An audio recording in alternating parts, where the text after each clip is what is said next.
Earlier this year, we drove the entirety of the Wildlife Loop Road in Custer State Park, and it was one of our favorite things we did in the whole area of Custer. The whole loop is about 18 miles long from one entrance to the other, and if you drive it straight with traffic in mind, it'll take you about 1.5 to 2 hours to complete. And on this road, you can see bison, elk, bear, wild burros, deer, along with amazing views of the whole area. And in this video today, I just want to go over some tips that we had from our experience, and hopefully we can pass on to you so you can have the best experience while driving the road as you possibly can. The first and probably most beneficial bit of information we can give you in this whole video is to use the park visitor centers. The visitor centers are staffed with a bunch of park rangers where their whole job is to basically keep track of all the animals in the park and the area. And to do this, they have many maps, brochures, communications with rangers in the park to give you the most up-to-date information on where animals are currently located and what the best route is for you to get there. When we went into the visitor center, we talked to the park rangers and they were all super nice, and they gave us the exact location of where one of the bison herds were and said they were actually moving across the road. And when we got there, we actually got caught in the bison road crossing, which had to be our favorite experience of all of South Dakota pretty much. The second bit of information that we're going to go over for you is that timing is everything with wildlife viewing. And I mean this in two separate ways. The first is that large animals are the most active in the mornings and evenings of the day when it's not as hot and the sun isn't as intense. So if you want to see bison, elk, or possibly bear, you're going to want to go in the morning and evenings. Plus, there also tends to be less tourism bright in the morning at sunrise and at sunset, so there shouldn't be as much traffic. And the second part of this is that animals are not predictable, so they may be very visible or they may just not be in the area, and that is pretty much just luck in the park, and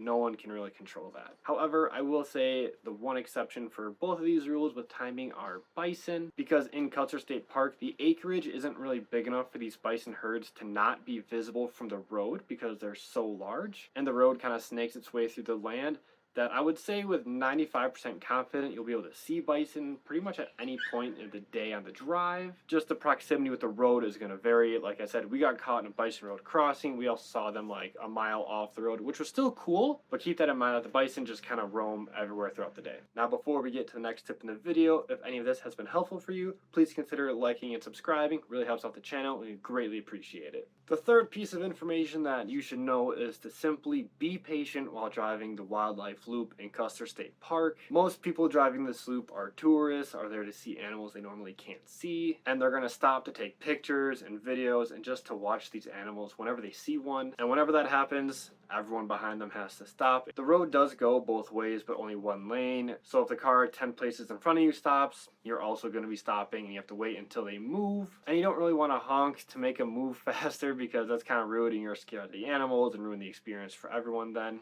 Also keep in mind, like I've mentioned a couple times already, is that the bison or other animals will sometimes cross the road and then just sit in the road, and there's nothing you can really do to make a bison move. They aren't really afraid of people or cars or sounds. You have to wait until they just make their way across the road. Sometimes the park rangers will come in and chase them out if they're taking too long. But whenever this happens, that it just creates huge traffic jams in both directions, and unfortunately you could be a half mile or a mile down the road not being able to see what's causing the traffic jam, and that's just part of the experience of driving the wildlife loop in Custer State Park. But you could be the lucky one who is stuck right in the middle of it and the bison are walking around your car in all directions, and that experience is definitely worth the wait if you ask me. The fourth tip that we're going to be going over, I hope, is pretty self-explanatory, but it is personal safety. All the park rangers will tell you this, everything online will tell you this, there are signs that will tell you this, but in case you ignore all of them and are watching this video, the animals are wild, they are not tame, this isn't Disney World, so if you get too close to one,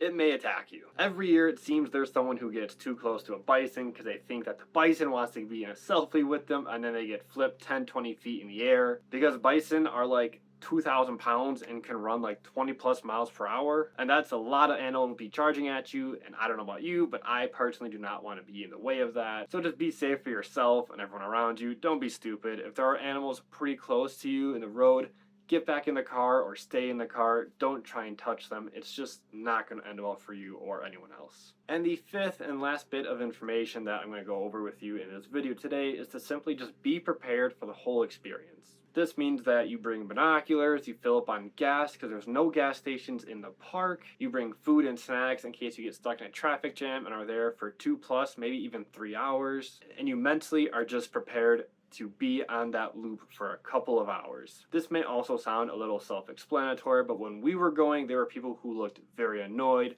who were clearly not prepared, who were hungry or thirsty and had to leave early, which you definitely don't want to do because every section of the loop offers something different, whether it be animals or views. And another thing that you can actually prepare for is our wild burros, which are like donkeys or mules. And this is the one animal that you can actually feed inside a Custer Wildlife Loop.